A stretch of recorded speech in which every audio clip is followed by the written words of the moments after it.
Nos últimos dias do Terceiro Reich, o subsolo de Berlim tornou-se o cenário final de um poder que desmoronava. Ali, entre muros de concreto e ordens sem sentido, a história reduziu-se ao silêncio de um abrigo. Tudo o que restava era a rotina burocrática de um regime condenado. À meia-noite de 29 de abril de 1945, o bunker de Hitler permanecia isolado sob os escombros da chancelaria do Reich. Na superfície, as forças soviéticas haviam reduzido Berlim a um campo de ruínas. No interior, o ar era denso, o silêncio mal interrompido pelos geradores elétricos. Hitler, enfraquecido pelo Parkinson e por semanas de confinamento, convocou sua secretária pessoal, Traudl Junge. Levava consigo um rascunho de notas escritas à mão. Devia ditar seu testamento político e seu testamento pessoal, ambos destinados a serem datilografados em 4 cópias e assinados antes do amanhecer. Naquela época, o Terceiro Reich existia apenas como estrutura nominal. As comunicações estavam colapsadas e a frente soviética estava a cerca de 500 metros. O ato do testamento carecia de efeito administrativo, mas representava para Hitler a última afirmação de sua autoridade. Junge ligou a máquina de escrever Erika e esperou a ordem. Hitler começou o ditado com voz monótona, interrompida pela tosse. No texto político, repetiu fórmulas ideológicas já conhecidas, responsabilizando os judeus e seus aliados pela guerra. A retórica seguia o esquema de sempre: o Führer como intérprete do destino alemão e o inimigo como força abstrata. Entre essas frases, inseriu decisões que evidenciavam a desintegração do comando. Declarou traidores Hermann Göring e Heinrich Himmler. Göring, desde Berchtesgaden, havia pedido autorização para assumir a liderança, alegando a incapacidade do Führer. Himmler, segundo relatórios de Goebbels e Bormann, tinha tentado negociar com o conde Folke Bernadotte uma rendição parcial perante os aliados ocidentais. Hitler considerou ambas as gestões como violações de fidelidade e ordenou sua imediata expulsão do partido e de todos os cargos. Depois, estabeleceu uma nova linha de sucessão. O almirante Karl Dönitz seria presidente do Reich e comandante supremo das Forças Armadas. Joseph Goebbels ocuparia a chancelaria. Martin Bormann continuaria como secretário do partido e ligação com os serviços administrativos. Nenhum tinha controle efetivo fora do bunker, mas o documento tinha que manter a aparência de continuidade estatal. Durante a ditadura, Hitler lia sem improvisar, revistava a sintaxe e cuidava da precisão formal. Ao seu lado, Heinz Linge, Otto Günsch e Bormann ordenavam as folhas e confirmavam os nomes das testemunhas. O trabalho durou mais de 1 hora. Hitler bebia água e retomava o texto sem mencionar a situação militar nem o iminente assalto soviético. O documento incluía uma instrução final. O seu corpo devia ser imediatamente cremado para impedir que fosse exibido. A ordem respondia ao ocorrido no dia anterior na Itália, onde Benito Mussolini e Clara Petacci tinham sido enforcados em Milão. Hitler exigia o destino oposto: o desaparecimento total. Concluído o texto político, ditou o pessoal. Declarou não ter tido filhos e anunciou sua intenção de se casar com Eva Braun. Indicou que seus pertences seriam repartidos entre seus parentes e o partido, e que os bens de valor pertenciam ao Estado alemão. Nomeou Bormann como testamenteiro. A datilografia terminou perto das 4 da madrugada. 4 testemunhas assinaram os exemplares: Goebbels, Bormann, o general Wilhelm Burgdorf e o general Hans Krebs. A assinatura de Hitler foi lenta. Na segunda, precisou se apoiar com a mão esquerda. Junge e o coronel Nikolaus von Below prepararam as cópias para sua distribuição. 2 seriam enviadas para fora de Berlim, uma para Dönitz, no norte, e outra para o quartel-general do general Schörner. As outras permaneceriam no bunker. Os mensageiros Wilhelm Zander e Heinz Lorenz receberam documentos falsos e a ordem de sair pelos túneis do metrô, sem garantia de sucesso. Ninguém no abrigo mostrou surpresa. Todos sabiam que o documento carecia de aplicação prática. Sua função era simbólica, dar forma ao fechamento do regime. Com o testamento, Hitler executava seu último ato de governo. As luzes do bunker piscavam por falhas do gerador. O ruído da artilharia era constante. Rochus Misch, chefe de comunicações, mantinha as linhas internas com o posto de comando do Reichssicherheitsdienst. Na superfície, a chancelaria ardia e as posições defensivas se reduziam metro a metro.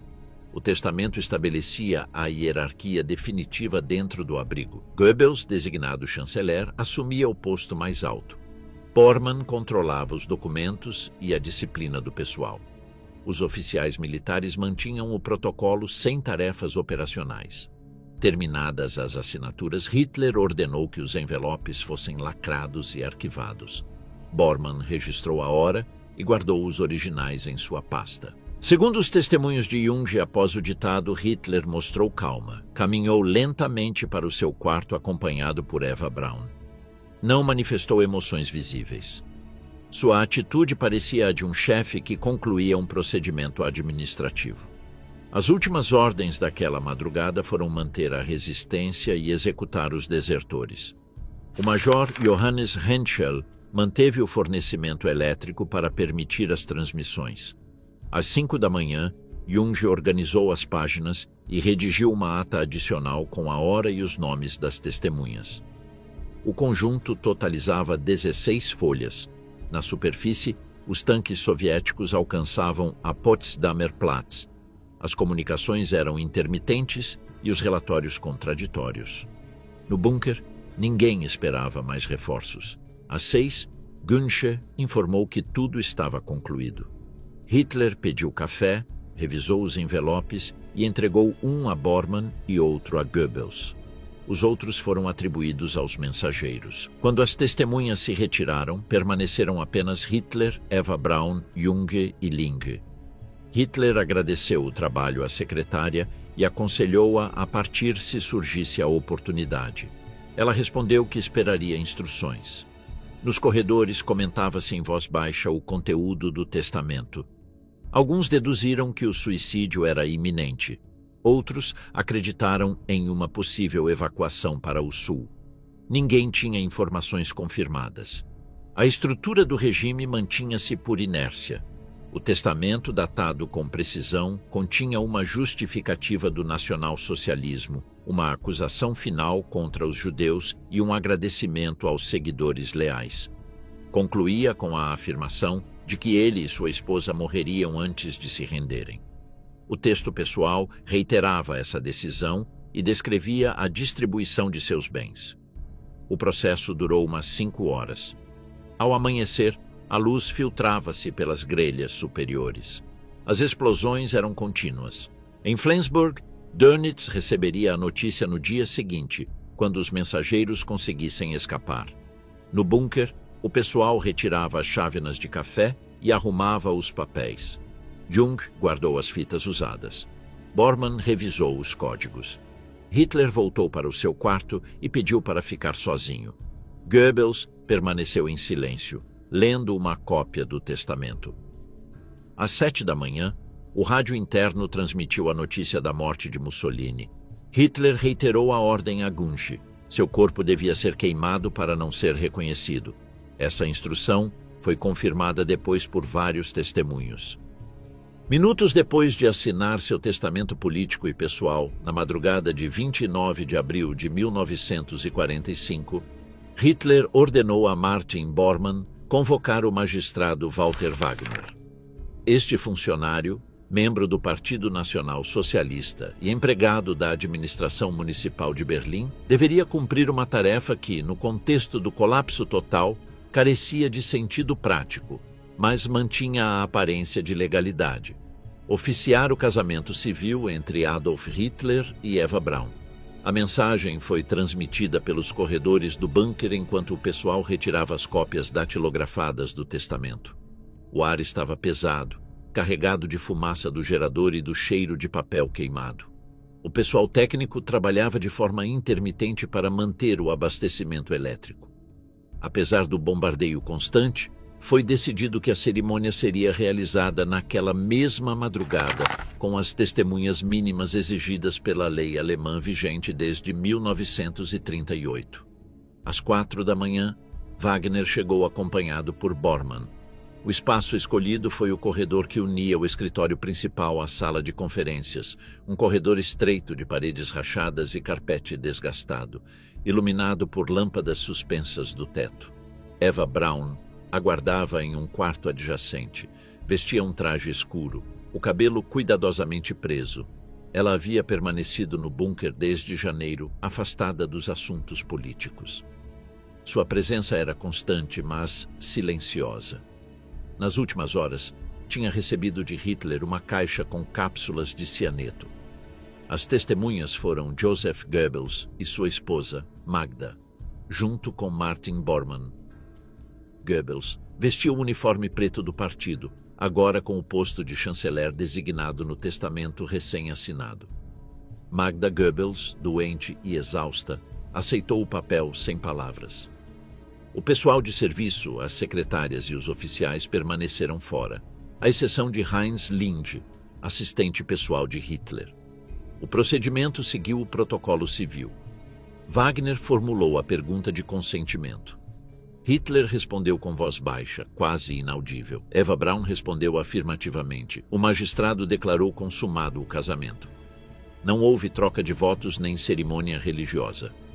Wagner apresentou a ata civil, redigida em papel oficial do Reich, que foi assinada por Hitler, Eva Braun, Goebbels e Bormann. Magda Goebbels assinou como testemunha feminina. As alianças procediam de um pequeno conjunto de joias confiscadas pela Gestapo, guardadas na chancelaria. Nenhuma pertencia aos contraentes. Concluído o ato, Bormann arquivou o documento junto com os testamentos. Wagner recebeu um certificado provisório e foi escoltado até a saída do bunker. Ele morreria poucos dias depois durante os combates em Berlim. O grupo foi para o refeitório principal. Uma breve celebração foi improvisada. O serviço dispôs uma garrafa de champanhe e um pequeno bolo de farinha racionada. A luz elétrica piscava.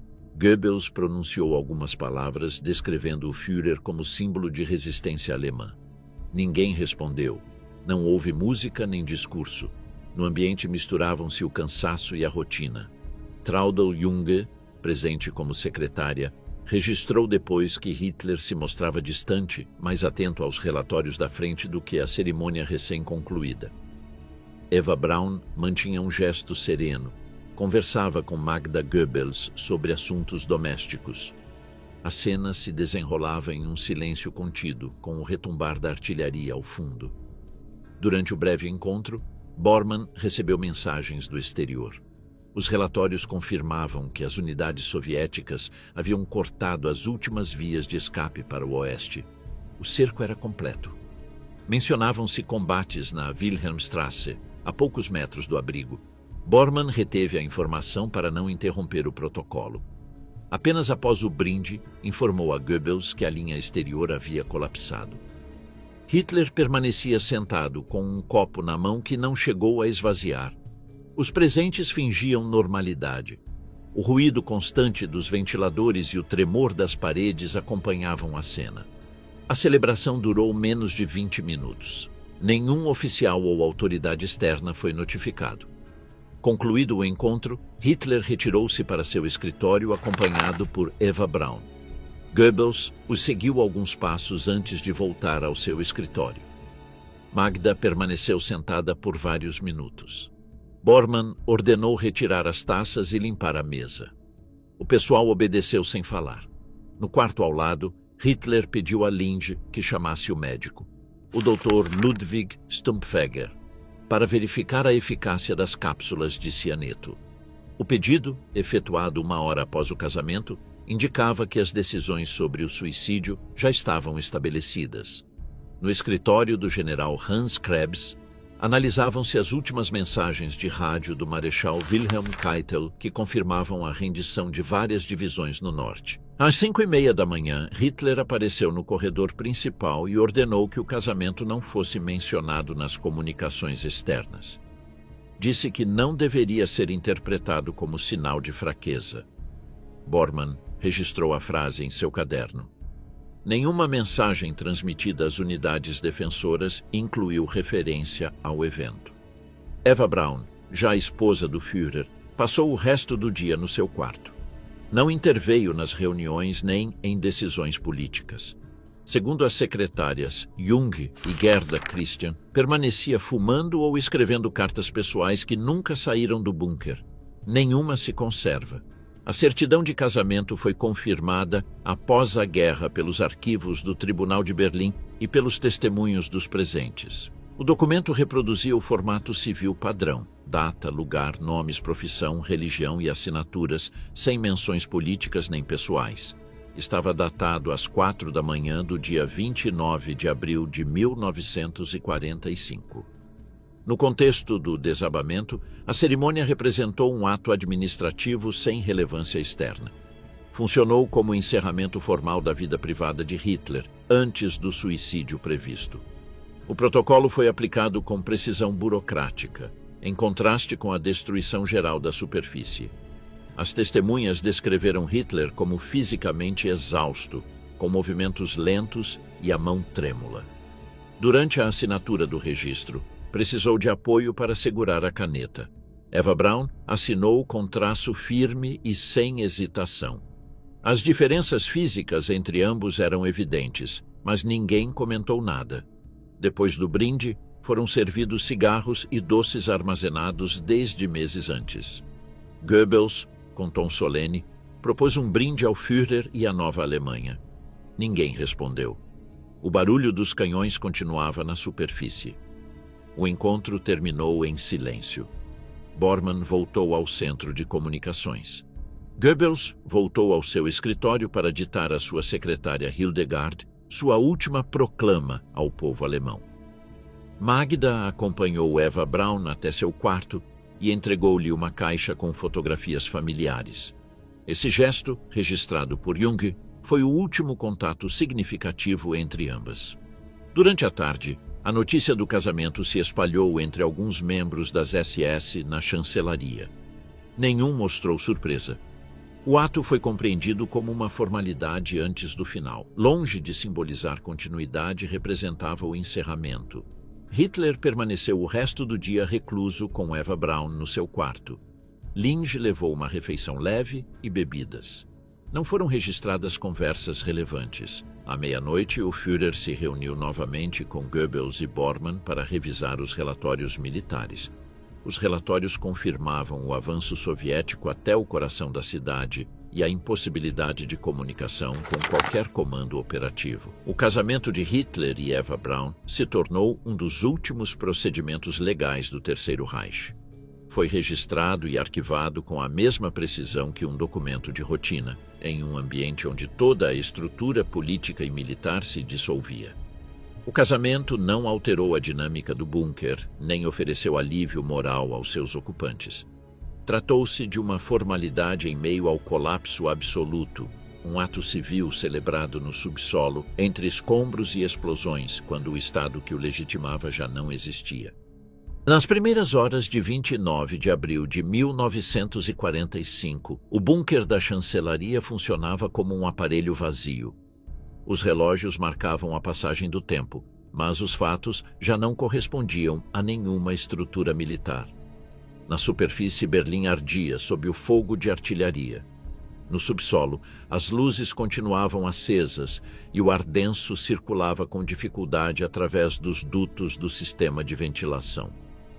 O zumbido dos geradores era constante.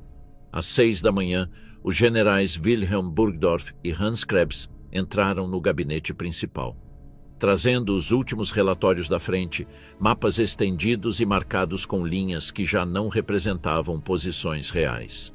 As divisões Steiner e Wenck, que Hitler esperava como reforço, foram destruídas ou dispersadas.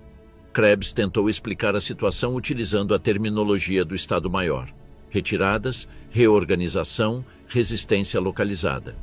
Hitler o interrompeu. Pediu dados concretos. Burgdorf confirmou que não havia contato com nenhuma unidade. O cerco era total. Hitler escutou em silêncio. A rigidez de seu rosto era visível. Quando Krebs pronunciou a palavra colapso, bateu na mesa e repetiu: "A guerra está perdida, mas não haverá capitulação." Ordenou resistir até o último homem. Burgdorf assentiu sem comentário. A reunião terminou sem propostas. A ordem foi transmitida para os escritórios de rádio, embora todos soubessem que carecia de efeito. Na sala de comunicações, Martin Bormann continuava enviando telegramas cifrados a fragmentos do exército que já não respondiam. As linhas eram interceptadas pelos soviéticos. Os operadores transmitiam mensagens sem destinatário, todas com a mesma fórmula: o Führer ordena resistir. A ficção de comando era mantida por rotina administrativa.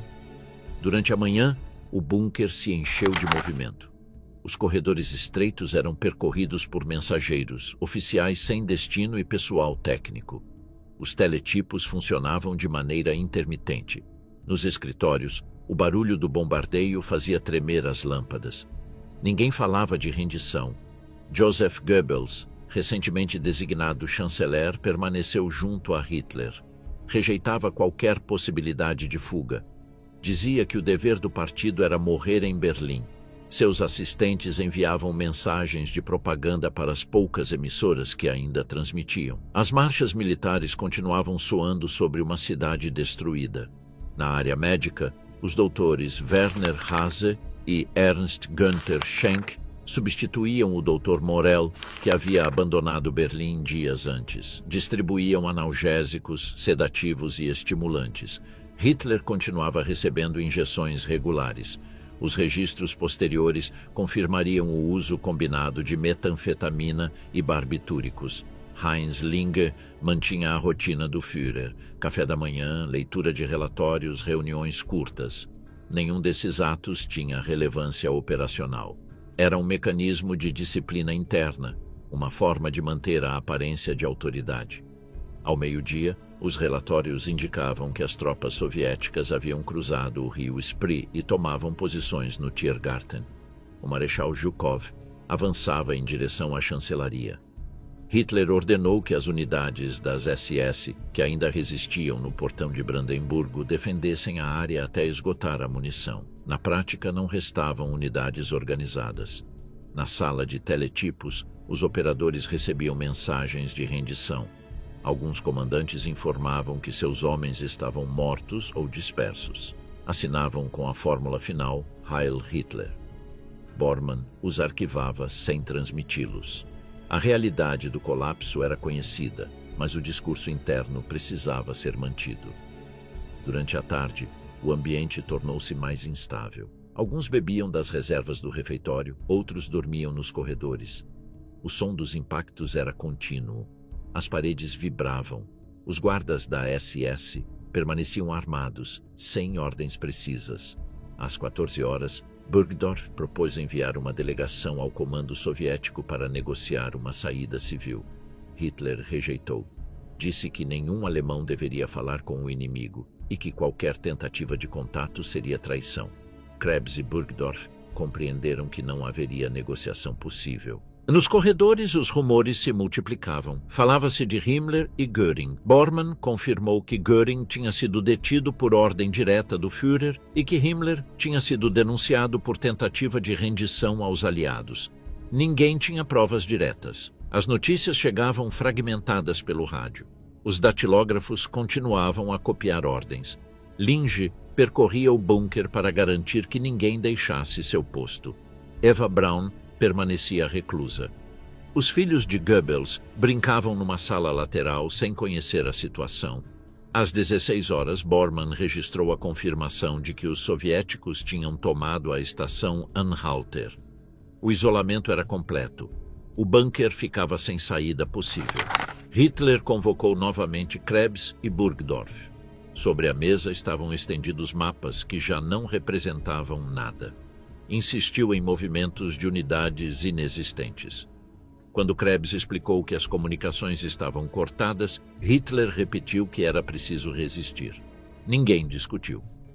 Terminada a reunião, Goebbels redigiu uma última mensagem para o rádio. um chamado à fidelidade. Foi transmitido com interferências. Nas horas seguintes, vários oficiais solicitaram permissão para escapar para o oeste. Bormann negou.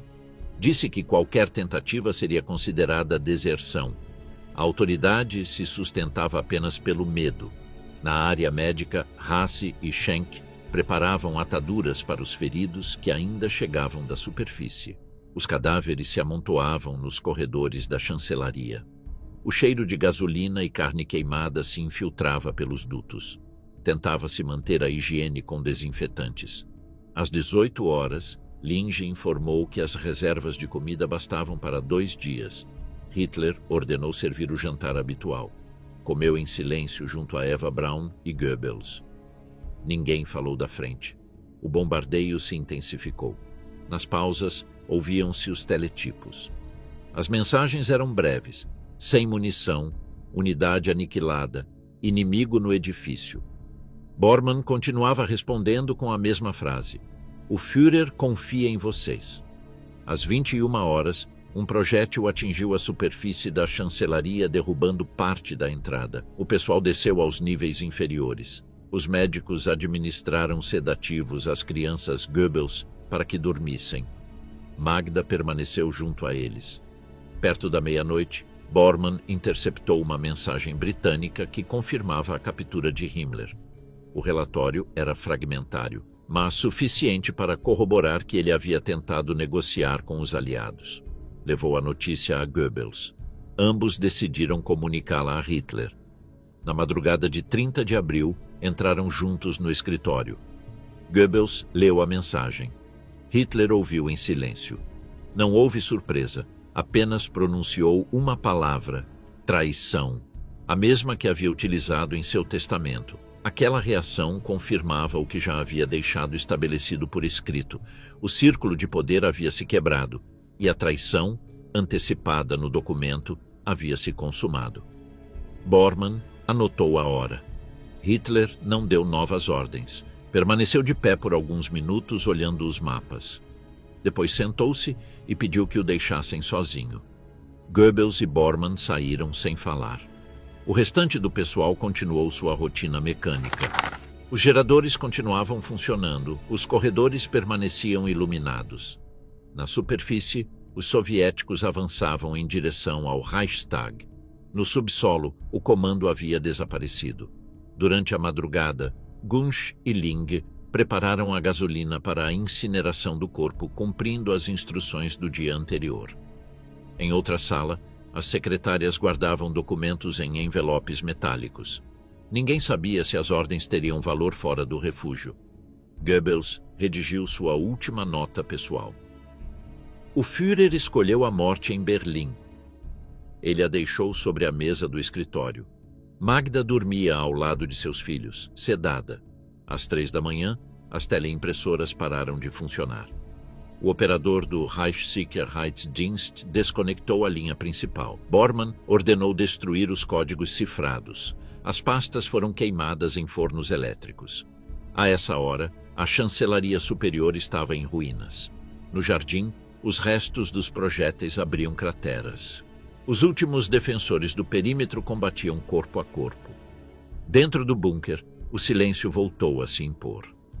Hitler permanecia em seu quarto, acompanhado apenas por Eva Braun. Ninguém o viu novamente até o momento do suicídio. O domínio do Terceiro Reich havia terminado. Nas primeiras horas do dia 30 de abril de 1945, os operadores do Reichssicherheitsdienst interceptaram uma transmissão da BBC britânica. O boletim anunciava que Heinrich Himmler, chefe das SS e ministro do Interior, havia oferecido a rendição incondicional da Alemanha ao comando aliado ocidental através do conde sueco Folke Bernadotte. Não se mencionava Hitler nem o governo de Berlim. Na prática, a mensagem confirmava que o regime estava fraturado. O relatório foi levado a Martin Bormann, que o entregou pessoalmente ao Führer. Hitler estava sentado diante de uma mesa coberta de documentos, acompanhado por Joseph Goebbels. Quando Bormann leu a notícia, o silêncio foi prolongado. Hitler perguntou pela fonte, e Bormann respondeu que vinha da BBC. considerada confiável mesmo pelos serviços alemães. A reação foi imediata. Hitler levantou-se bruscamente, derrubou uma cadeira e exigiu detalhes. Bormann explicou que Himmler tinha contactado Bernadotte do Norte, oferecendo uma rendição aos aliados ocidentais enquanto mantinha a luta contra os soviéticos. Hitler cerrou os punhos e gritou: traição absoluta. Ordenou que Himmler fosse preso e executado. Ninguém respondeu. Não havia mais autoridade operativa capaz de cumprir a ordem. Durante anos, Himmler tinha sido um dos homens mais poderosos do regime, responsável pela Gestapo, pelos campos de concentração e pela polícia do Reich. Sua tentativa de negociação representava um último movimento para sobreviver politicamente. Goebbels confirmou que a notícia tinha sido retransmitida por emissoras suíças. Hitler reiterou sua ordem. Himmler será preso imediatamente e nenhum membro das SS voltará a entrar no bunker. A contradição era evidente. A maioria dos guardas pertencia às SS, mas ninguém se atreveu a intervir. Bormann começou a redigir um telegrama seguindo a fórmula oficial. Por ordem do Führer, o Reichsführer SS Heinrich Himmler foi destituído de todos os seus cargos e será preso imediatamente. Assinou o documento e o enviou por teletipo para as unidades do Norte. A mensagem não teve resposta. As linhas cifradas funcionavam de forma intermitente e as tropas, ainda leais a Himmler, já não reconheciam a autoridade de Berlim.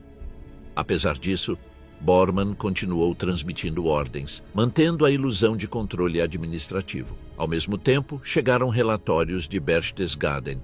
Hermann Göring, antigo chefe da Luftwaffe e designado sucessor em 1941, havia sido detido em sua residência em Obersalzberg por tropas leais a Bormann. A ordem baseava-se no telegrama que Göring havia enviado dias antes, solicitando assumir o comando do Reich.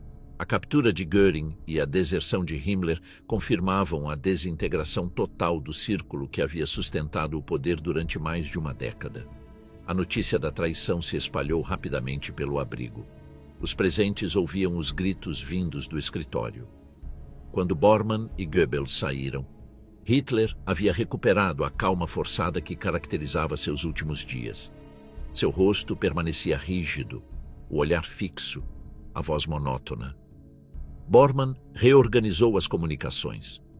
Ordenou que toda a transmissão passasse por sua supervisão antes de chegar ao Führer. Centralizou o controle de mensagens, chaves e telefones. Na prática, tornou-se o único intermediário entre Hitler e o exterior. Goebbels apoiou a medida sem objeção. O controle era mais simbólico do que real. Os operadores sabiam que a maioria das mensagens não saía do perímetro de Berlim. As linhas que ainda funcionavam só conectavam com comandos isolados. Mesmo assim, Bormann insistia em manter a estrutura burocrática. Formulários, carimbos, registros.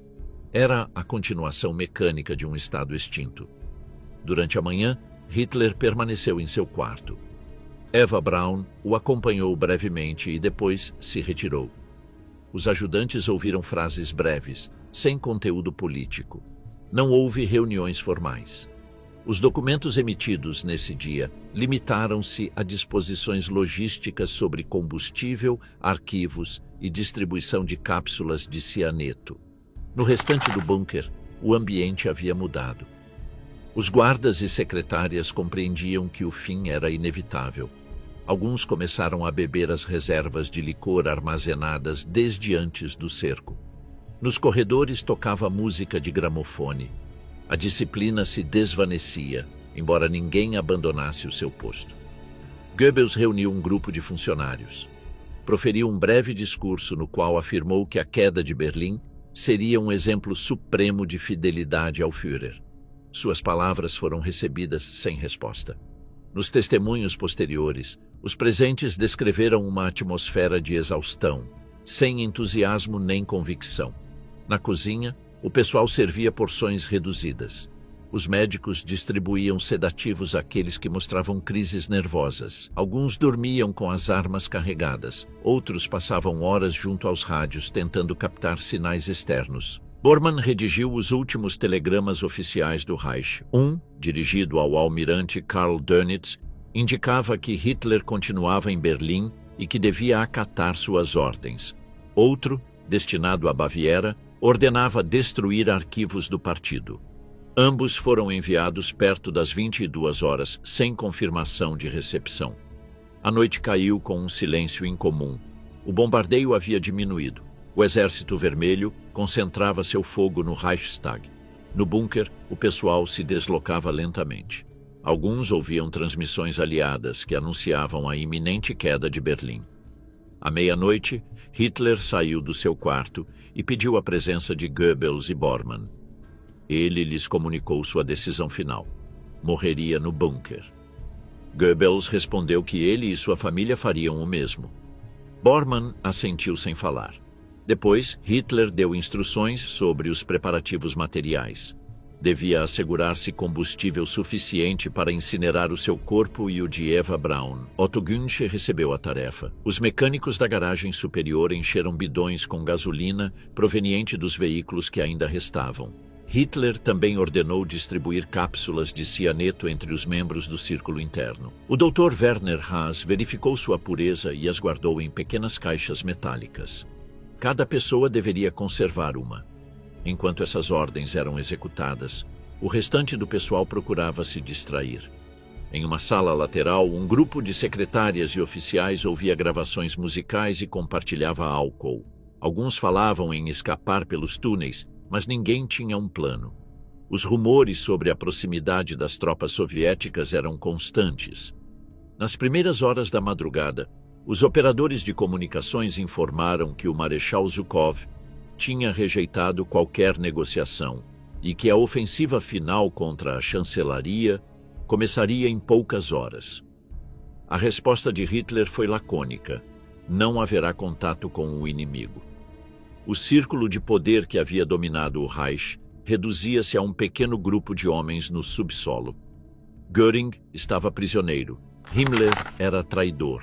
As divisões militares tinham se desintegrado. No bunker restavam figuras sem comando real, sustentadas unicamente pelo hábito de obedecer. Às 3 da manhã, Bormann entregou a Hitler uma cópia do telegrama enviado a Dönitz. Hitler assinou-o com traço inseguro, examinou-o em silêncio e devolveu-o. Goebbels observava sem falar. A cena desenvolveu-se em um ambiente de quietude irreal. O movimento no bunker foi diminuindo. Quem permanecia acordado refugiaram-se em seus quartos. As luzes continuaram acesas. O ar era denso, saturado de fumaça de cigarro e combustível. Na superfície, os combates continuavam em torno do Reichstag e da porta de Brandemburgo. As linhas soviéticas haviam fechado completamente o perímetro. Nenhuma comunicação saía já do abrigo. As últimas mensagens transmitidas por Bormann eram simples confirmações de recepção vazias de conteúdo. Nos relatórios posteriores, registra-se que durante aquela madrugada o Führer mal falou. Observava os documentos e movia lentamente a cabeça.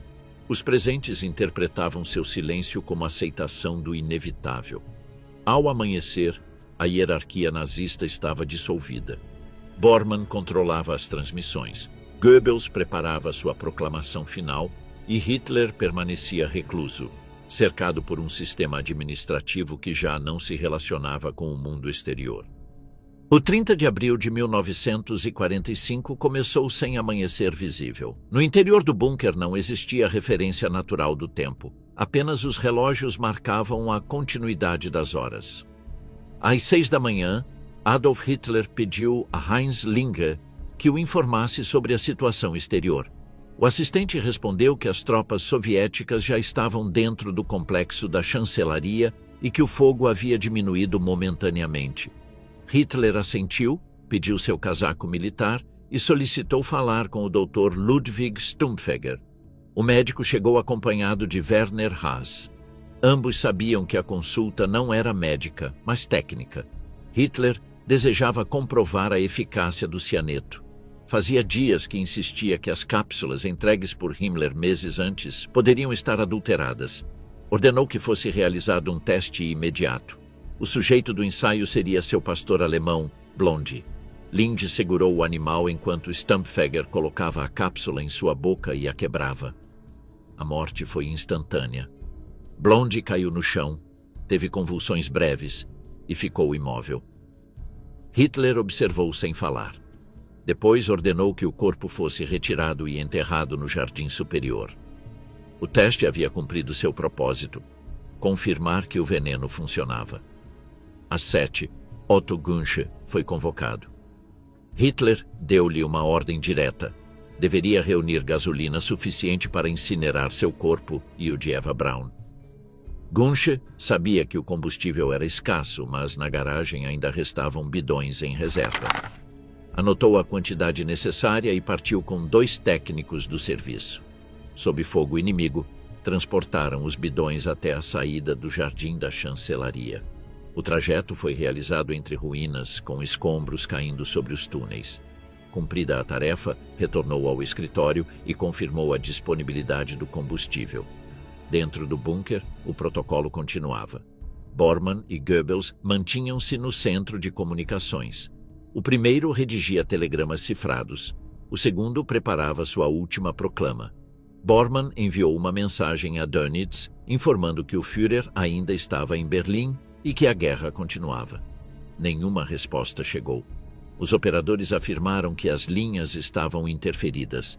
Goebbels, por sua vez, escreveu um texto de despedida dirigido ao povo alemão, mas a emissora local já não funcionava. Hitler permanecia em seu quarto. Em uma mesa metálica, alinhou frascos de medicamentos, revisou etiquetas e separou analgésicos de sedativos. Em seguida, abriu uma pasta com anotações pessoais e sublinhou os nomes de quem havia permanecido leal. Traudl Jung lembraria mais tarde que sua aparência era a de um homem envelhecido e rígido, com movimentos lentos e sem expressão emocional. Apenas sua mão direita tremia constantemente. Às 8, convocou as secretárias. Disse-lhes que podiam tentar escapar se surgisse a oportunidade, mas que não deveriam permitir que os soviéticos capturassem seus corpos vivos ou mortos. Junge, Gerda Christian e Else Krüger ouviram sem responder. A instrução era uma despedida disfarçada. Eva Braun apareceu pouco depois. Vestia um terno preto, sem insígnias nem joias. Entrou no escritório e permaneceu com Hitler por vários minutos. Ninguém ouviu a conversa. Ao sair, pediu um cigarro e fumou lentamente no corredor. Era a primeira vez que fazia isso em público dentro do abrigo. Na cozinha, o pessoal preparava um café da manhã leve. Hitler tomou chá e um pedaço de pão. Goebbels informou-lhe que os soviéticos haviam tomado a estação Friedrichstrasse e que o cerco era total. Hitler respondeu que o almirante Dönitz devia continuar a guerra desde o norte. Bormann transmitiu essa instrução por rádio, embora soubesse que a comunicação era quase inexistente. À meio da manhã, o bombardeio se intensificou. As paredes tremiam com cada impacto. Mesmo assim, o protocolo interno não foi alterado. Gunche voltou ao escritório para confirmar que a gasolina estava pronta. Hitler repetiu a ordem. Os corpos deveriam ser incinerados sem demora e reduzidos a cinzas. O assistente anotou cada detalhe e se retirou. Os doutores Hase e Stampfegger verificaram novamente as cápsulas de cianeto. Prepararam 2 para Hitler e Eva Braun e outras para o pessoal que as solicitou. Explicaram que o efeito era imediato e que não existia antídoto. Ninguém fez perguntas. Goebbels apresentou-se pouco depois. Informou que sua família permaneceria no bunker. Disse que não fugiria nem permitiria que seus filhos fossem capturados. Hitler não respondeu. Apenas repetiu que a lealdade seria lembrada. Goebbels assentiu e ordenou ao Dr. Hase que preparasse as cápsulas para sua esposa e seus 6 filhos. O médico obedeceu sem comentário. Nos corredores, o ambiente era de calma artificial. Alguns soldados limpavam os escombros, outros bebiam em silêncio. As secretárias recolhiam documentos para a sua destruição. Ninguém ignorava o que ia acontecer. A hierarquia mantinha-se apenas por costume. Linge afirmou mais tarde que a atmosfera era de escritório vazio, sem gritos nem choro. Apenas uma sequência de ordens finais. Às 11, Hitler pediu a Linge que chamasse seus ajudantes. Entraram um a um, Genscher, Burgdorf, Krebs, Goebbels e Bormann. Hitler apertou a mão deles. Disse poucas palavras de agradecimento pela fidelidade demonstrada. Entregou a Bormann seus distintivos e a Goebbels uma cópia do testamento político. Ninguém respondeu. Depois, Hitler retirou-se com Eva Braun para seu quarto. As portas ficaram fechadas. No corredor, os demais permaneceram imóveis. Durante a hora seguinte, Genscher supervisionou os preparativos externos. Ordenou a 2 homens que transportassem cobertores, trapos e tambores para a área do jardim. Cada detalhe seguia as instruções diretas de Hitler. Os corpos deveriam ficar irreconhecíveis. Os guardas das SS colaboravam sem falar. Na superfície, o fogo de artilharia continuava. Os soviéticos já se encontravam a menos de 200 metros do edifício. Dentro do bunker, a rotina se dissolvia. Os médicos atendiam feridos que chegavam dos túneis. A maioria morria depois de pouco tempo. Em uma sala lateral, as crianças Goebbels dormiam sob o efeito de sedativos. Magda permanecia junto a eles, escrevendo cartas de despedida. Goebbels passava entre seu escritório e o gabinete do Führer. Seu rosto, segundo as testemunhas, mostrava esgotamento absoluto. Ao meio-dia, Hitler chamou Linge. Perguntou se tudo estava pronto. A gasolina, as cápsulas, as portas asseguradas. Linge confirmou. Hitler disse-lhe que voltasse em 2 horas. Essa foi a última ordem formal. No centro de comunicações, Bormann ainda tentava entrar em contato com Dönitz. As mensagens chegavam fragmentadas. Em uma delas, Dönitz comunicava que havia assumido a presidência do Reich conforme as disposições do testamento. Bormann leu a resposta e não a transmitiu a Hitler. Considerou que já não fazia sentido. Eva Braun despediu-se das secretárias pouco depois. Disse-lhes que esperava que sobrevivessem e que não lamentava a sua decisão. Jung recordaria a sua serenidade, voz estável, sem lágrimas. Depois, voltou para o quarto com Hitler. Na superfície, o fogo de artilharia cessou por breves intervalos. Os operadores interpretaram a pausa como um reagrupar soviético antes do assalto final. Os últimos documentos oficiais do Reich datam dessa hora. Um designava Karl Hanke como ministro do interior. Outro ordenava resistir até o último cartucho. Nenhum foi executado. Os teletipos ficaram em silêncio. Apenas se ouvia o zumbido do gerador e as explosões distantes. Às 2 da tarde, Linge voltou ao escritório. Hitler estava de pé ao lado do sofá. Ele entregou sua pistola Walter PPK de 7,65 milímetros e repetiu as instruções. Uma vez confirmada sua morte, deveriam envolver os corpos em mantas, levá-los ao jardim, derramar a gasolina e acender o fogo. Genscher e Linge assentiram. Não houve mais palavras. Eva Braun estava sentada ao seu lado. Na mesa, 2 cápsulas de cianeto e a pistola esperavam organizadas. Goebbels e Bormann aguardavam no corredor. Ninguém falava. As secretárias haviam se retirado para os quartos laterais. Os poucos guardas que restavam permaneciam imóveis, ouvindo os impactos de artilharia. O relógio marcava 3h15 da tarde. Os presentes compreendiam que o fim estava a minutos de distância. Dentro do escritório, Hitler e Eva Braun permaneciam sozinhos. No corredor, Linge olhava para o chão. Genscher revisava os relógios e as chaves. Bormann anotava a hora em seu caderno. Goebbels, encurvado, murmurava orações. O silêncio era total. As testemunhas descreveram esses minutos como um vazio absoluto, sem palavras nem movimento. Às 15h30, Linge ouviu um som breve, metálico e seco. Um disparo abafado. Linge e Genscher se olharam, esperaram alguns segundos e empurraram a porta. O ar do quarto era pesado, impregnado do cheiro químico do cianeto. Hitler jazia no sofá, com a cabeça inclinada para frente e a pistola ainda na mão direita. Ele havia disparado uma única bala na têmpora. Eva Braun estava deitada ao lado dele com os lábios azulados e sem sinais de violência. Tudo estava em ordem. A cena era estática, sem decomposição nem movimento. Linge se inclinou e verificou a ausência de pulso. Günsche confirmou a morte. Sem pronunciar palavras, saiu para o corredor e anunciou a Goebbels: "O Führer morreu." Goebbels não respondeu. Permaneceu com a cabeça baixa. Bormann registrou a hora exata, 15h30. O fato foi consignado com precisão, como uma operação administrativa a mais. Sem demora, iniciou-se o procedimento planejado. Günsche e Linge envolveram os corpos em mantas militares. Linge cobriu a cabeça de Hitler com um segundo tecido para evitar que os fragmentos se dispersassem ao serem transportados. Com a ajuda de 2 guardas das SS, levaram-nos pelo corredor principal até a saída que dava para o jardim da chancelaria. O trajeto era estreito e escuro. Cada passo era dado com cuidado para não tropeçar nos destroços.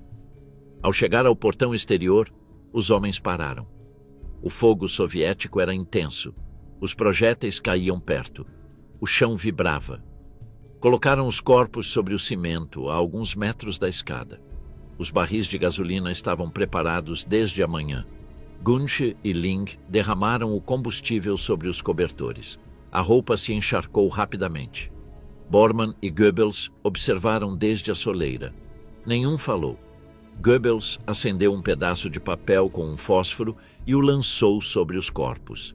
A gasolina inflamou-se imediatamente. As chamas subiram vários metros. O calor os obrigou a recuar. O fogo ardia com força constante, alimentado pela mistura de gasolina e os restos de madeira do jardim. As explosões ao fundo se confundiam com o crepitar da incineração. O procedimento cumpria as ordens expressas de Hitler. Os corpos deviam ser queimados até ficarem irreconhecíveis. Günsche vigiou o fogo durante vários minutos. Linge voltou para o interior do bunker e trouxe mais combustível. Voltaram a borrifar os restos e repetiram a ignição. A fumaça subia em colunas escuras, visível desde a superfície.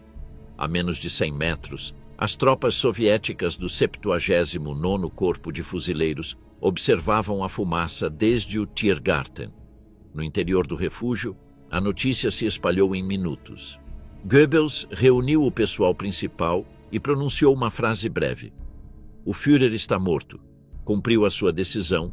Ninguém respondeu. As secretárias baixaram o olhar. Os médicos Hase e Stumpfegger permaneceram junto à parede sem intervir. A hierarquia do regime tinha se extinguido com a morte do seu líder. Bormann assumiu de imediato o controle formal. Dirigiu-se ao centro de comunicações e ditou uma mensagem para o almirante Karl Dönitz. "O Führer morreu. Cumpra as disposições do testamento." A mensagem foi enviada por rádio às 18h35. Não houve confirmação de recepção.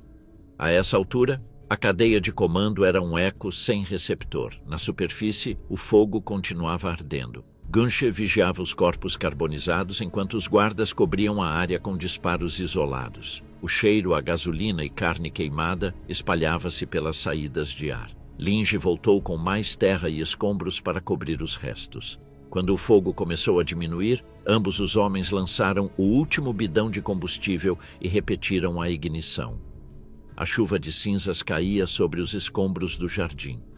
Dentro do bunker, as atividades foram reduzidas ao mínimo. Goebbels trancou-se com sua esposa em seu escritório. Bormann, em seu escritório, escrevia mensagens que já não seriam enviadas. As secretárias permaneciam juntas em uma sala lateral. Algumas choravam em silêncio. Outras observavam os relógios, esperando uma instrução que não chegava. A rotina burocrática do regime dissolvia-se com lentidão, como se o sistema ainda resistisse a parar. Às 17h, Günsche voltou e informou que a incineração estava completa. Os corpos tinham sido reduzidos a fragmentos irreconhecíveis. Goebbels ouviu em silêncio e assentiu. Ninguém pediu para ver os restos. Bormann ordenou que o acesso ao jardim fosse bloqueado. Os guardas cumpriram a instrução e selaram o portão metálico. O resto do dia transcorreu sem atividade relevante. Os sobreviventes do bunker deslocavam-se lentamente pelos corredores. Alguns tentavam dormir, outros bebiam em silêncio. O ruído do exterior aumentava. O Exército Vermelho avançava em direção ao edifício principal. As explosões faziam vibrar as lâmpadas do teto. Apesar de tudo, não houve pânico. A morte de Hitler havia imposto uma calma estranha, como se o propósito final já tivesse sido cumprido.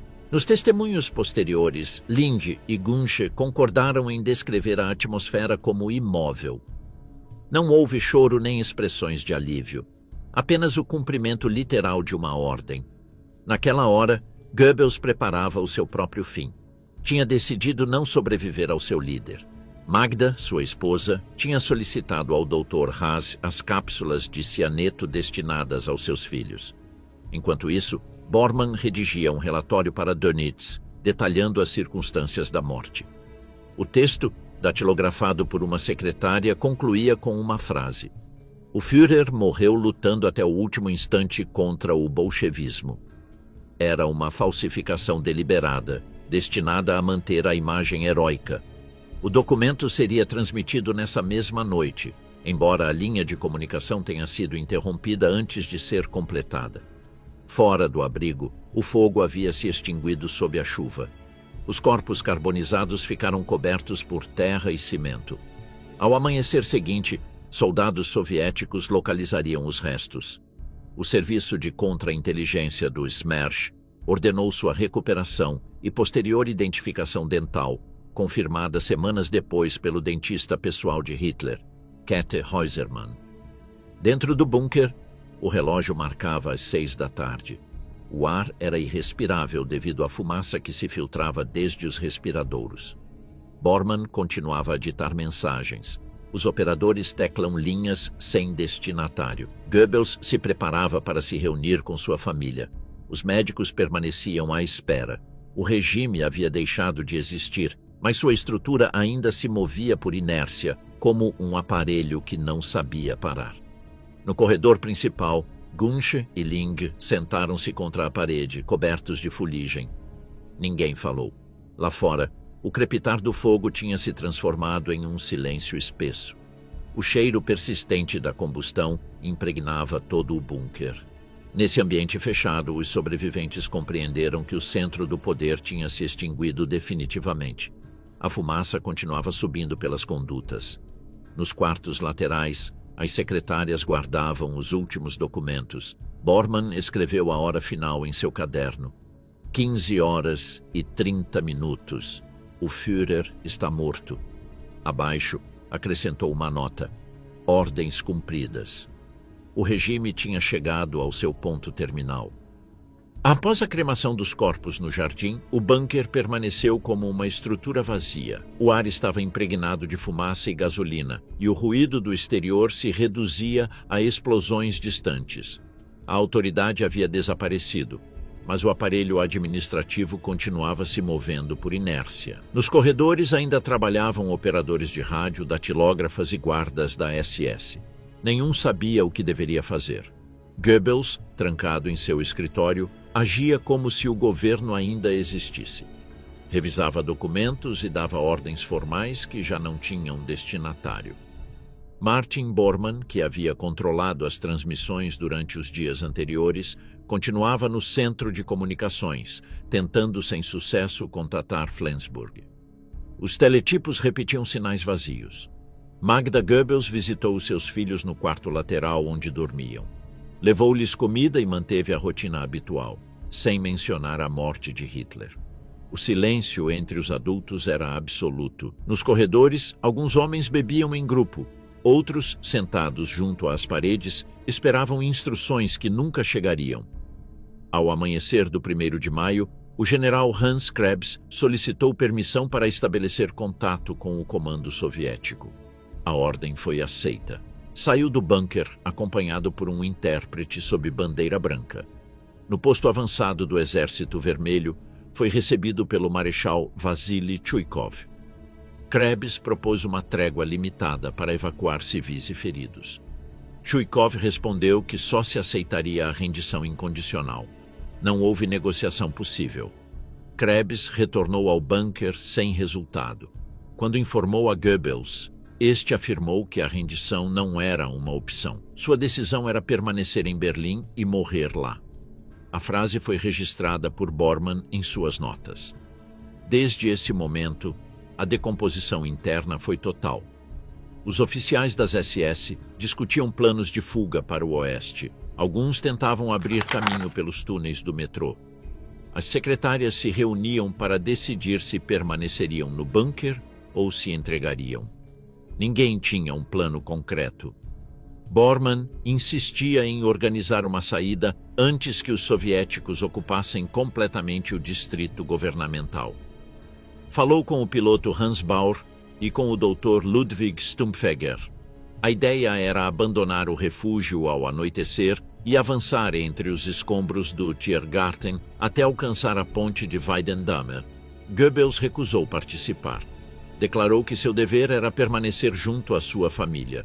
À meio da tarde, Magda Goebbels tomou uma decisão definitiva. Chamou Stumpfegger e o médico das SS Helmut Kunz. Pediu-lhes que a ajudassem a adormecer seus filhos com injeções de morfina. As 6 crianças foram sedadas e, quando ficaram inconscientes, foram administradas cápsulas de cianeto. Segundo o testemunho posterior de Kunz, não houve ruído nem resistência. Os corpos ficaram deitados em suas camas cobertos com mantas. Magda permaneceu alguns minutos junto a eles e depois deixou o quarto em silêncio.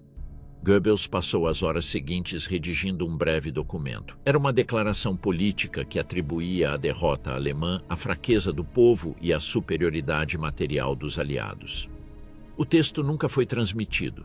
Bormann tentou copiá-lo, mas as linhas de comunicação estavam inutilizadas. Às 8 da noite, os Goebbels saíram do bunker. Vestiam casacos escuros, subiram as escadas sem escolta, cumprimentaram Ling e Günsch, que permaneciam de guarda e continuaram até a superfície. No jardim, as explosões eram esporádicas. Colocaram-se junto a uma parede da chancelaria e consumiram cápsulas de cianeto. Os guardas observaram como caíam ao chão sem emitir palavra. Seguindo as instruções recebidas, os corpos foram regados com gasolina e parcialmente incinerados. A morte do casamento Goebbels selou o fim político do Terceiro Reich dentro do bunker. No nível inferior só restavam Bormann, Krebs, Burgdorf, os médicos Hase e Schenck, e as secretárias. Cada um agia por hábito. Os médicos revisavam kits de primeiros socorros vazios. As secretárias queimavam papéis e recolhiam objetos pessoais. A disciplina militar tinha se dissolvido por completo. Durante a madrugada, Krebs e Burgdorf decidiram suicidar-se. Reuniram-se em um quarto lateral, redigiram breves notas e dispararam com suas pistolas. Os médicos confirmaram suas mortes. Ninguém falou. Os corpos foram cobertos com mantas. Àquela mesma hora, Bormann reuniu os homens dispostos a tentar a fuga. O grupo incluía Stumpfegger, Baur e alguns oficiais das SS. Abandonaram o bunker através do túnel que conectava a chancelaria com a estação Friedrichstraße. Vestiam uniformes modificados, documentos falsos e pequenas reservas de comida. Na superfície, a cidade era um campo de ruínas iluminado por incêndios dispersos. Ao chegar à ponte de Weidendamme, uma explosão atingiu o grupo. Os relatórios soviéticos indicariam mais tarde que Bormann e Stumpfegger morreram naquele ponto. Seus restos seriam identificados décadas mais tarde mediante análise genética. No interior do bunker, o número de pessoas diminuía a cada hora. As secretárias permaneciam reunidas em uma sala contígua, os médicos em outra. Os rádios emitiam um ruído constante de interferência. Ninguém tentava mais manter contato com o exterior. Às 2 da manhã do 2 de maio, os últimos ocupantes ouviram os passos das tropas soviéticas se aproximando pelos túneis da chancelaria. Não houve tiros. As ordens finais foram para não oferecer resistência. Os soldados do 79º Corpo do Exército Vermelho desceram pelas escadas do abrigo. Encontraram as portas abertas e o ar saturado de fumaça. Os soviéticos avançaram com precaução. Nos quartos dos Goebbels, encontraram os corpos das 6 crianças. Na sala de comando, recolheram documentos parcialmente queimados, cápsulas quebradas e armas descarregadas. Em uma escrivaninha, havia um relógio parado às 3h30 e ao lado dele fragmentos metálicos que mais tarde seriam utilizados para confirmar a identidade dental de Hitler. Os oficiais do Smersh, encarregados da investigação, fotografaram cada cômodo. Em seus relatórios descreveram paredes enegrecidas, móveis destruídos e o cheiro persistente de gasolina e cianeto. As fotografias e objetos apreendidos foram enviados a Moscou. O acesso ao bunker ficou sob vigilância militar. Durante os dias seguintes, os soviéticos realizaram um registro sistemático. Numeraram os objetos, embalando armas, documentos e pertences pessoais. Entre as descobertas mencionaram-se insígnias do partido, relógios, cigarreiras, retratos de família e restos de próteses. Tudo foi inventariado com precisão burocrática. Os sobreviventes civis foram levados para interrogatório. Entre eles estavam Traudl Junge, Gerda Christian, o Dr. Schenk e vários operadores de rádio. Suas declarações coincidiam em que não houve confrontos internos e que a maioria aceitou as ordens finais sem discussão. Descreveram a atmosfera como de resignação total e silêncio contínuo. Às 6 da manhã, as tropas soviéticas declararam assegurado o perímetro. O fogo de artilharia cessou completamente. Na superfície, os tanques cruzavam a Wilhelmstrasse. A bandeira vermelha foi hasteada sobre as ruínas da chancelaria. Berlim estava sob controle soviético. Os engenheiros selaram os acessos ao abrigo e colocaram guardas permanentes. No exterior, os civis começaram a sair dos porões. Procuravam água, comida ou notícias. A cidade era uma extensão de escombros. No céu, a fumaça se elevava em colunas densas. Dentro do bunker, o inventário soviético registrou quartos vazios, papéis meio queimados e garrafas espalhadas. Os médicos alemães sobreviventes ajudaram a identificar corpos, entre eles os de Krebs e Burgdorf. Outros cadáveres foram enterrados temporariamente nos jardins. Nos relatórios soviéticos posteriores, mencionava-se que o escritório de Hitler permanecia quase intacto. O sofá, a escrivaninha de metal e o abajur de mesa ainda estavam no lugar. Nas paredes havia marcas de estilhaços e manchas de umidade. Não havia sinais de vida. Perto do meio-dia do 2 de maio, as unidades soviéticas abandonaram o local. Os acessos foram bloqueados com terra e entulhos. Na superfície, os engenheiros continuaram a limpeza. O fogo ainda ardia em alguns setores. O bunker, que tinha sido durante anos o centro operativo do Reich, transformou-se em um espaço vazio. 2 de maio de 1945 amanheceu sobre uma cidade destruída. Em Berlim, os combates tinham cessado quase completamente. Os restos da guarnição alemã, esgotados e sem direção, refugiavam-se entre os escombros da chancelaria. No interior do bunker já não restavam altos comandos. A cadeia de comando tinha se quebrado com os suicídios de Hitler, Goebbels e os generais do Estado-Maior. Apenas persistia a disciplina mecânica de alguns oficiais e o instinto de sobrevivência dos civis presos na zona. Às 6 da manhã, o general Helmut Weidling, comandante da defesa de Berlim, decidiu que a resistência não fazia sentido. Os suprimentos estavam esgotados, as comunicações quebradas e as unidades da Wehrmacht haviam desaparecido como estrutura militar. Com bandeira branca, enviou emissários ao comando soviético. Horas mais tarde, apresentou-se pessoalmente ao general Vassili Chuikov, chefe do 8º Exército da Guarda. A reunião foi realizada no posto de comando soviético do bairro de Tempelhof. Weidling ofereceu a rendição completa da cidade. Chuikov aceitou sem condições. Assinaram o ato que pôs fim à Batalha de Berlim. Às 7h45, Os soviéticos transmitiram o comunicado oficial. Berlim capitulou. As últimas defesas cessaram fogo. Nos setores da chancelaria, os soldados saíram dos túneis com as mãos para cima. A bandeira vermelha foi hasteada sobre o edifício do Reichstag. Os disparos esporádicos cessaram. Tinha terminado a batalha que representava o núcleo do Terceiro Reich. Dentro do bunker, os sobreviventes ouviram a notícia pelos alto-falantes. Ninguém falou. As secretárias sentaram-se junto às paredes. Os médicos, Haas e Schenck, prepararam ataduras para atender os feridos que ainda desciam desde a superfície. A rendição formal apenas confirmou o que todos sabiam. O Reich já não existia. No mesmo dia, as tropas soviéticas começaram a inspeção do complexo. Esquadrões do Smersh, a direção de contra-inteligência militar, entraram na chancelaria. Revistaram quarto por quarto, pegaram documentos, armas, cápsulas quebradas, papéis queimados e objetos pessoais. Os cadáveres dos Goebbels, parcialmente carbonizados, foram encontrados perto da entrada do jardim. Em um dos quartos interiores, encontraram os corpos das 6 crianças. Os médicos soviéticos anotaram a causa provável de morte: envenenamento por cianeto. Os prisioneiros foram reunidos no corredor central.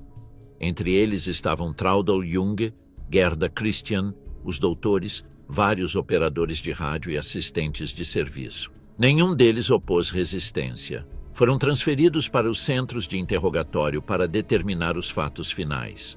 Os relatórios iniciais dos soviéticos descrevem o local como um labirinto de cimento com forte cheiro de gasolina e de ácido prússico. Durante os dias 3 e 4 de maio, as unidades soviéticas asseguraram completamente a chancelaria. Os engenheiros levantaram plantas do bunker, numeraram os quartos e marcaram as zonas destruídas. Os objetos encontrados foram embalados e enviados para Moscou. Entre eles incluíam-se dentes, restos de mandíbulas, anéis e fragmentos metálicos, peças que mais tarde serviriam para identificar os restos de Hitler. Enquanto Berlim ficava sob controle soviético, o norte da Alemanha experimentava um processo diferente. Em Flensburg, perto da fronteira com a Dinamarca, o almirante Karl Dönitz havia estabelecido um governo provisório com o propósito de preservar a administração civil e negociar a rendição perante os aliados ocidentais. Nessa pequena cidade portuária, um reduzido grupo de oficiais navais mantinha a ilusão de continuidade legal do Estado alemão. No 5 de maio, Dönitz ordenou que todas as forças alemãs no noroeste, Dinamarca e nos Países Baixos depusessem as armas perante o marechal britânico Bernard Montgomery. Esse ato, assinado na cidade de Lüneburg, marcou a primeira grande rendição parcial. No 7 de maio, em Reims, França, foi assinado o documento preliminar de rendição incondicional perante as forças aliadas ocidentais. O general Alfred Jodl assinou em representação do alto comando alemão. No entanto, os soviéticos exigiram uma ratificação na sua própria zona de controle. Por isso, no dia 8 de maio, celebrou-se no subúrbio berlinense de Karlshorst o ato final. Lá, o marechal Wilhelm Keitel assinou a capitulação total de todas as forças armadas alemãs perante representantes da União Soviética, Estados Unidos, Reino Unido e França. Com essa assinatura, deu-se por terminada a guerra na Europa. O documento estabelecia o cessar completo das hostilidades às 23h01 do dia 8 de maio. A partir desse instante, a Alemanha ficava sob a autoridade das potências aliadas. O Terceiro Reich, como entidade política e militar, deixava de existir. Em Berlim, os dias seguintes foram dominados pelo silêncio e pela reorganização. As tropas soviéticas patrulhavam as ruas destruídas, as ruínas ainda ardendo em alguns setores. Milhares de civis emergiam dos abrigos em busca de comida e água. A infraestrutura da cidade estava colapsada. Não havia transporte, eletricidade nem serviços básicos. As autoridades soviéticas estabeleceram comitês provisórios para distribuir alimentos e remover cadáveres. Na antiga chancelaria, as equipes do SMERSH continuaram a busca. Selaram as portas do bunker e designaram guardas permanentes. O material recuperado foi classificado como evidência. Os relatórios descreviam o mobiliário destruído, relógios parados e teletipos inativos. Cada objeto foi numerado. Nas semanas seguintes, os acessos foram preenchidos com terra e concreto. O governo de Flensburg, liderado por Dönitz, tentou prolongar sua existência por mais alguns dias. Emitiu decretos, reorganizou ministérios e tentou manter a ilusão de soberania. Mas no dia 13 de maio, as forças britânicas dissolveram formalmente a administração e prenderam todos os seus membros. Com esse ato, cessou o último vestígio do poder nazista. A rendição incondicional abriu caminho para uma nova fase, a ocupação. Os territórios alemães foram divididos em 4 zonas, atribuídas à União Soviética, Estados Unidos, Reino Unido e França. Berlim, situada dentro do setor soviético, foi também fracionada em 4 setores de controle. As potências estabeleceram o Conselho de Controle Aliado, organismo responsável por governar o país derrotado. A prioridade imediata foi a desmilitarização. As unidades restantes do exército foram desarmadas, os depósitos requisitados e os veículos confiscados. Os oficiais nazistas foram presos e classificados. Em paralelo, começou a coleta de provas para os futuros julgamentos por crimes de guerra. Documentos das SS, do Ministério do Interior e do Comando da Wehrmacht foram transferidos para os arquivos aliados. A população civil enfrentava uma situação crítica. Milhões de pessoas estavam deslocadas. Os refugiados do leste buscavam regressar às suas casas ou se estabelecer nas zonas ocidentais. As epidemias e a falta de alimentos se tornaram problemas imediatos. As autoridades soviéticas impuseram toques de recolher e requisitaram edifícios para uso militar. 8 de maio foi declarado pelos aliados como Dia da Vitória na Europa. Para a Alemanha, representou o começo do pós-guerra. Nas ruas de Berlim, não houve celebrações, apenas longas filas de civis esperando por rações. Os relatórios soviéticos descrevem a cidade como um espaço de silêncio e resignação. Nos dias posteriores, foi ordenada a demolição parcial dos edifícios da chancelaria. A área do jardim onde Hitler e Eva Braun foram incinerados foi nivelada. Os restos encontrados foram examinados por especialistas e depois transferidos em segredo. Durante anos, a localização exata desses restos permaneceu classificada. Em julho de 1945, os chefes de governo das potências vencedoras se reuniram em Potsdam para definir o futuro da Alemanha. Concordaram com a divisão administrativa, a desnazificação e a reconstrução econômica. Foi estabelecido que a nação deveria ser desarmada e que toda a propaganda nacional socialista seria proibida. O relatório final da conferência, conhecido como Acordo de Potsdam, marcou o início da nova ordem europeia. A Alemanha ficou formalmente sob controle estrangeiro. Seu território foi fragmentado, sua capital destruída e sua estrutura política desmantelada. As fronteiras orientais foram deslocadas e milhões de alemães foram realocados. Nesse contexto, o bunker da chancelaria tornou-se um espaço simbólico. Seu fechamento definitivo ocorreu no final de maio, quando os engenheiros soviéticos selaram os túneis. Durante anos permaneceu oculto sob os escombros, inacessível ao público. Somente décadas mais tarde, após escavações controladas, seria reconstruído seu traçado. O fim do Terceiro Reich não teve cerimônia nem discursos. Foi um processo técnico: assinaturas, atas, inventários e selos. As potências vencedoras transformaram o território alemão em um laboratório político. A derrota absoluta se tornou a base de uma nova Europa. Berlim, que tinha sido o centro do poder nacional socialista, transformou-se em símbolo de ruína e reconstrução. As ruas cheias de escombros e as colunas de fumaça deram lugar aos comboios de ajuda e às primeiras tentativas de restabelecer a vida civil. No lugar onde se havia planejado a guerra, iniciava-se o pós-guerra. O 2 de maio marcou o final militar. O 8, o fechamento jurídico. O resto do mês, o começo da ocupação. A sequência foi rápida e precisa, como se a maquinaria burocrática que durante anos sustentou a guerra também organizasse seu desaparecimento. A história do bunker terminou em silêncio. As últimas testemunhas foram transferidas para prisões soviéticas, os documentos para os arquivos, e o edifício desapareceu sob as fundações de uma nova cidade. Sobre a sua localização, décadas depois, só restaria uma placa comemorativa. Com a rendição alemã, a Europa saiu de 6 anos de guerra total. Milhões de mortos, cidades arrasadas e fronteiras reconfiguradas marcaram o balanço final. Nos escritórios dos aliados, falava-se de reconstrução, mas nos porões de Berlim só restavam os traços do colapso: cimento, fumo e silêncio. O Reich havia terminado. O que restava era uma nação ocupada e uma capital em ruínas, testemunha muda do colapso de seu próprio mito.